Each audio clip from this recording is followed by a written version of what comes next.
Good morning, student. As you all know, that this corona-like epidemic has stopped the carriage of our lives. But the way we all started this online learning together, we are able to do well by sitting at home without going to school. And I also hope to God that you and your family will be well. It will be my request to all of you that you continue your study keeping in mind your health while staying at home. So today's topic will be its own. So we will see how voice is used in English grammar. All this process in today's online class. Then you will see this class carefully.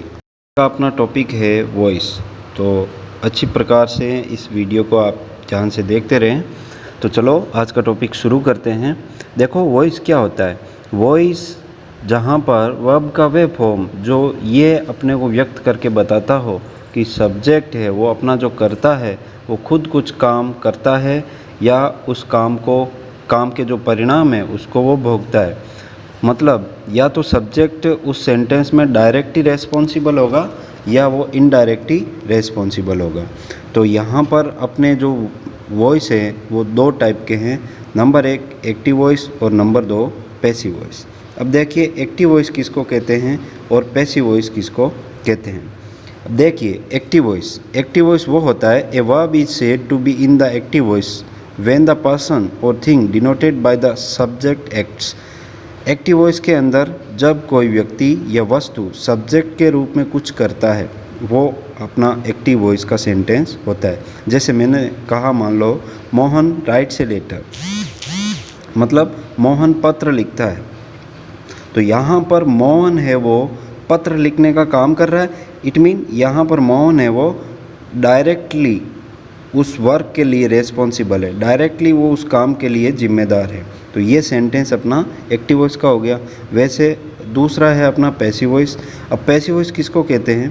A verb is said to be in the passive voice when the person or thing denoted by the subject done not act but suppose the action done by something someone.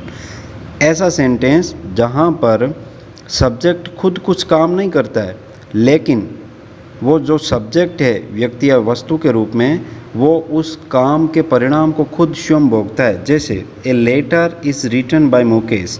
तो यहाँ पर a letter जो अपने पहले sentence में a letter एक object था, यहाँ पर वो सब्जेक्ट का काम कर रहा है। बट यहाँ पर इज़ रिटन बाय मोहन है वो डायरेक्टली रेस्पॉन्सिबल नहीं होकर के इनडायरेक्टली यहाँ पर वो रेस्पॉन्सिबल है। तो इस प्रकार से ये वॉइस दो टाइप के हो गए, एक्टिव और पैसिव वॉइस। अब इसके बाद हम देखेंगे तो एक्टिव से पैसिव वॉइस में हम चेंज करेंगे तो क्या क्या इसके जनरल रूल्स हैं, कैसे इसको चेंज करना है। तो यहाँ पर देखो मैंने बताया है एक्टिव से पैसिव में कैसे चेंज करना है। यहाँ पर जो एक्टिव का सब्जेक्ट है वो पैसिव का ऑब्जेक्ट बन जाएगा और जो एक्टिव का ऑब्जेक्ट है वो पैसिव का सब्जेक्ट बन जाएगा। नंबर 1। नंबर 2 यहाँ पर होगा नए ऑब्जेक्ट से पहले बाय का प्रयोग करेंगे। जो हम लास्ट ऑब्जेक्ट लगाएंगे बाय प्रीपोजिशन का प्रयोग करेंगे। टेंसेज के अनुसार हेल्पिंग वर्ब का प्रयोग होगा। और यहाँ पर जो अपना टेंस दिया गया है, जैसे यहाँ पर ये सेंटेंस था Mohan writes a letter, it mean ये सेंटेंस प्रेजेंट सिंपल टेंस का है। तो यहाँ पर हम टेंस के अकॉर्डिंग हेल्पिंग वर्ब का प्रयोग करेंगे। दूसरा इसमें चेंजेज होता है चेंज ऑफ प्रोनाउन। यहाँ पर प्रोनाउन चेंज होगा। तो जैसे मैंने यहाँ पर आपको दिया है कि टेंस के अनुसार किस प्रकार से हमें हेल्पिंग वर्ब का प्रयोग करना है और कैसे प्रोनाउन चेंज करने। जैसे आई अगर कोई सब्जेक्ट है तो उसका ऑब्जेक्टिव केस क्या हो जाएगा, मी। यू कोई सब्जेक्ट है उसका ऑब्जेक्टिव केस यू रहेगा। सी का हर हो जाएगा, दे का देम हो जाएगा, वी का अस हो जाएगा। ये सारा हमने यहाँ पर दे रखा है। तो इसके अकॉर्डिंग आप इसको थोड़ा याद करें टेबल को और इसको फिर अप्लाई करें। दूसरा इसमें मेजर चेंज होता है वो होता है टेंस का। यहाँ पर देखो आपको एक चीज़ ध्यान रखनी है कि टेंस का पता आप हेल्पिंग वर्ब से लगाएंगे और जो हेल्पिंग वर्ब आई हुई है उसके अकॉर्डिंग आप उस टेंस को दूसरे टेंस में कन्वर्ट करेंगे। जैसे यहाँ पर मैंने एक टेबल दी है, जैसे सिंपल प्रेजेंट है तो एक्टिव का जो सेंटेंस होगा उसमें इसका स्ट्रक्चर होगा सब्जेक्ट वर्ब प्लस ऑब्जेक्ट। अब इसको हम पैसिव में कन्वर्ट करेंगे तो कैसे करेंगे? सब्जेक्ट की जगह पहले क्या आ जाएगा? ऑब्जेक्ट। फिर ये प्रेजेंट सिंपल का है तो ये प्रेजेंट कंटिन्यूस में चला जाएगा, इज़ एम आर लग जाएगा हेल्पिंग वर्ब, प्लस वर्ब की थर्ड फॉर्म सब में लगती है, plus by preposition plus subject. तो ऐसे ही मैंने यहाँ पर 3 टेंस चेंज करके आपको बताया है, तो इसको इसके अकॉर्डिंग चेंज करके आपको देखना है। इसके बाद जैसे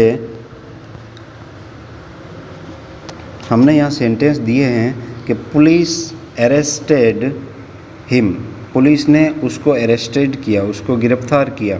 तो यहाँ पर पुलिस सब्जेक्ट हो गया, अरेस्टेड अपनी वर्ब हो गई, हिम अपना ऑब्जेक्ट हो गया। तो हमें यहाँ सबसे पहले ये देखना है कि यहाँ पर टेंस कौन सा है। तो टेंस का हम पता लगाएंगे इसकी वर्ब से।